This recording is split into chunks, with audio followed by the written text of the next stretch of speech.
সামনেই হ্যালোউইন, এই কারণে আমেরিকায় কিন্তু এখন প্রতিটি ঘরে ঘরে চলছে সাজসজ্জার কাজ। 31 অক্টোবর এখানে হ্যালোউইন দিনটি পালন করা হয়। ওই যে আমাদের দেশে যেমন পুজো আসলে, যেমন দুর্গাপুজো আসলে সবার ঘরে একটা সাজো সাজো রব হয়, এখানেও কিন্তু এই সময়টা এনারা খুব ভালো করে পালন করেন। এখানে এই সময় সমস্ত রকম কুমড়ো ওঠে, খুব বড় বড়, দেখতে কিন্তু খুব সুন্দর, আর বিভিন্ন রকমের কুমড়ো এখানে দেখা যায়।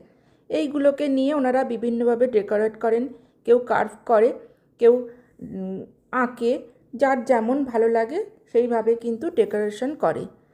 তাই আমরাও একটি কুমড়ো নিয়ে এসেছিলাম, মেয়ে এখন সেটাতেই ডেকোরেট করছে। দেখা যাক হওয়ার পরে কেমন হয়, আপনাদের সাথে শেয়ার করব। আরেকটি যেটি, এই সময়ে অনেক মিষ্টি কুমড়ো যে হয়, এগুলো কিন্তু সাজসজ্জার জন্যই ব্যবহার হয়ে থাকে। হ্যালোউইন শেষে এগুলি কিন্তু ফেলে দেওয়া হয়। প্রতি বছর কানাডা ও আমেরিকাতে লক্ষ লক্ষ টন মিষ্টি কুমড়ো এইভাবে ফেলে দেওয়া হয়। সত্যি এটা কিন্তু আমার কাছে একদমই ভালো লাগে না।